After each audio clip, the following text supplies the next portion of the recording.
Ինչու՞ դել ոսկրերի ամրության համար։ Գիտենք հատկապես մեծահասակների մոտ շատ են կոտրվածքները, օստեոպորոզի ռիսկը մեծանում է։ Մենք դրա համար պետք է մինչև 30 տարեկանը արդեն մտածենք, որովհետև մինչև 30 տարեկանը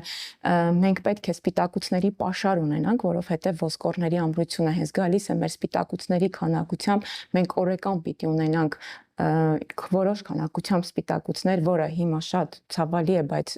չենք ուտում սպիտակուցներ, որովհետև 30-ից հետո արդեն քչանում է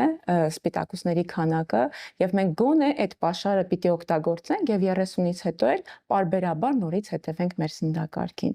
Մենք պետք է մեր ռացիոնում պարտադիր ունենանք մսամթերք, ձկնեղեն, ընդեղեն, օրինակ նուշը, որը շատ հարուստ է կալցիումով եւ մագնիով, էլի շատ կարևոր է։ Ոսկրերի ամրության համար շատ կարևոր է կաթնամթերքի օգտագործումը, բայց ոչ յուղազերծված։ Մարդիկ փորձում են ուղղակի յուղազերծված կաթնամթերք օգտագործեն, բայց դրանք ավելի են վնասում իրենց ոսկորներին, որովհետև ճարպերի, հա,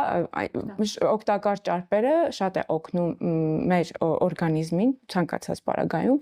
իսկ երբ որ մենք յուղազերծում ենք, այսինքն մենք վերամշակում ենք եւ ոչ մի վիտամին այդտեղից մենք չենք ստանում։